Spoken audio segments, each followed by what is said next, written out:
Some of the most famous characters in Marvel and DC were never meant to be icons.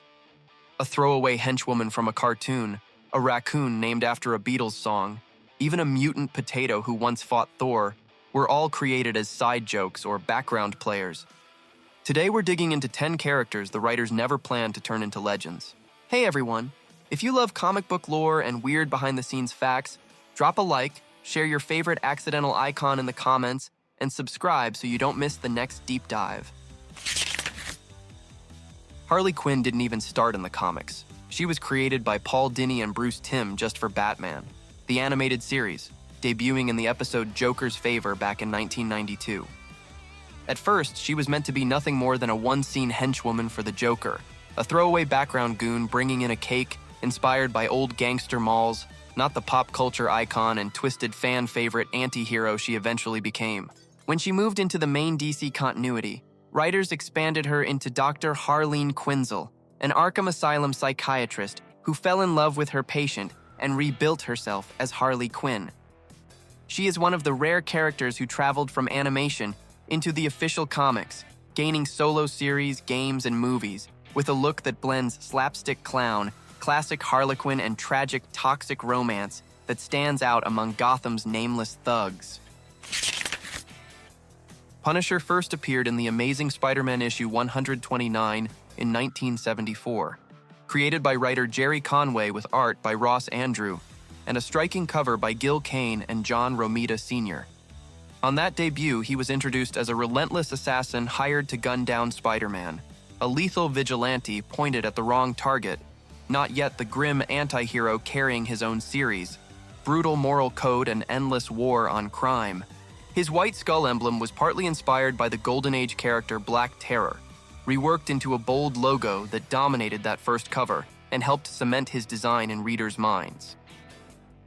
The debut issue is now seen as a classic Bronze Age key, one of Marvel's most chased collector items, with high-grade copies selling for thousands of dollars worldwide as the moment Frank Castle fully stepped into Spider-Man's violent world.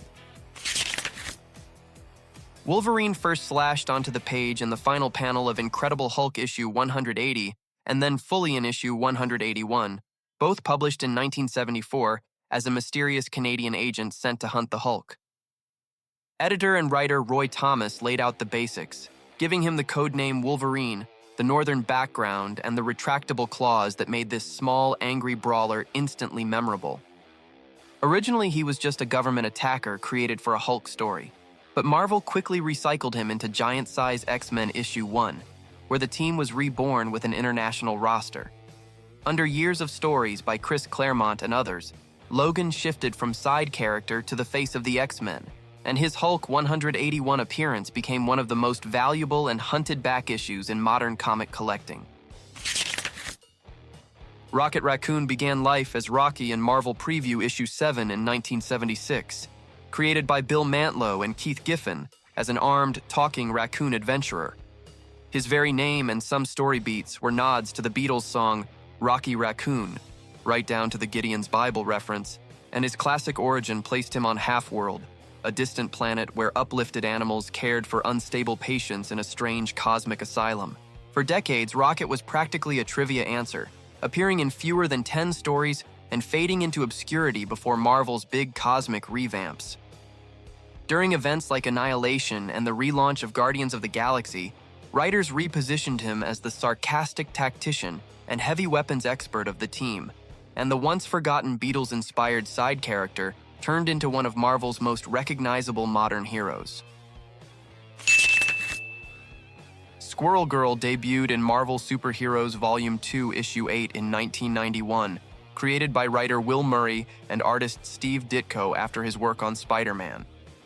She was built as an upbeat answer to the grim 90s mood, teaming up with Iron Man in her first story and somehow defeating Doctor Doom with an army of squirrels, turning what seemed like a simple throwaway gag into a weird but unforgettable part of Marvel history.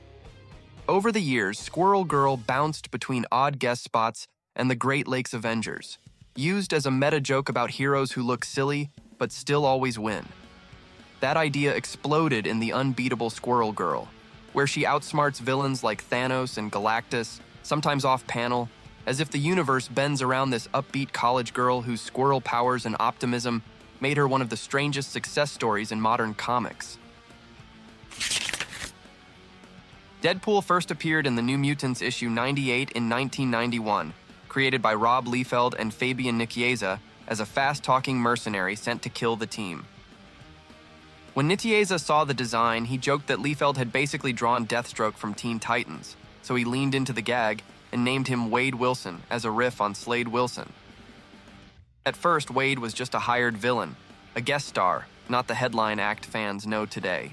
Over time, writers pushed Deadpool away from simple villainy and turned him into a chaotic anti-hero who breaks the fourth wall, arguing with captions and even the reader.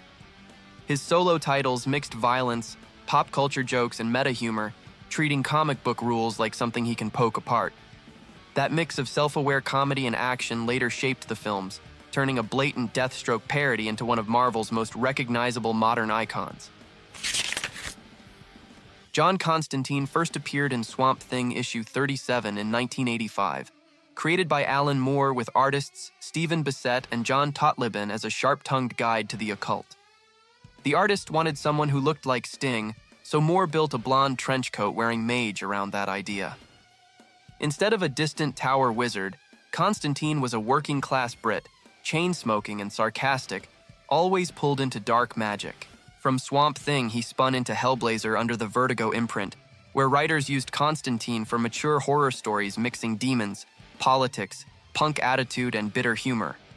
He became famous for wins that poison his own life, sacrificing friends, lovers, and bits of his soul to outsmart hell. That mix of street-level grime and occult savvy turned him into one of DC's key adult characters, and inspired live-action takes that chase that idea. Lobo crashed into DC lore in Omega Men issue 3 back in 1983, created by Roger Slifer and Keith Giffen as a brutal Zarnian bounty hunter with a space bike, chain, and very bad attitude toward everyone. At first, he seemed like just another interstellar thug, a nearly indestructible hired gun ripping through bloody contracts, not yet the loud, over-the-top cult icon who hijacks every panel he appears in. During the 1990s, Keith Giffen leaned hard into satire and rebuilt Lobo as a full-blown parody of grim anti-heroes like Wolverine and Punisher, twisting every trait up past 11 and refusing to tone him down for anyone in the audience. A wave of miniseries pushed gleeful gore, black comedy, and non-stop trash talk, and that commitment to excess helped turn his Omega Men issue 3 debut into a sought-after Bronze Age prize. Swamp Thing first shambled out of the muck in House of Secrets issue 92 in 1971 in a moody gothic horror tale about scientist Alex Olson, betrayed, murdered, and reborn as a shambling bog monster. Writer Len Wein later reimagined the creature as Alec Holland in the Swamp Thing solo series, keeping the tragic heart but shifting the action to the modern day, with a man fused forever to the wetlands that killed him. Wein has said the basic idea hit him during a crowded subway ride, and visually the creature owes a debt to earlier swamp monsters like the Heap, with tangled roots, moss, and slime forming a hulking outline that looks half corpse, half forest spirit. In the 80s, Alan Moore rebuilt Swamp Thing as an elemental avatar of the green, tying him to all plant life on Earth and launching one of DC's most acclaimed mature horror sagas. Dupe floated into Marvel history in X-Force issue 116 in 2001, created by Peter Milligan and Mike Allred as a small, green, potato-shaped being who filmed the mutant team's every mission.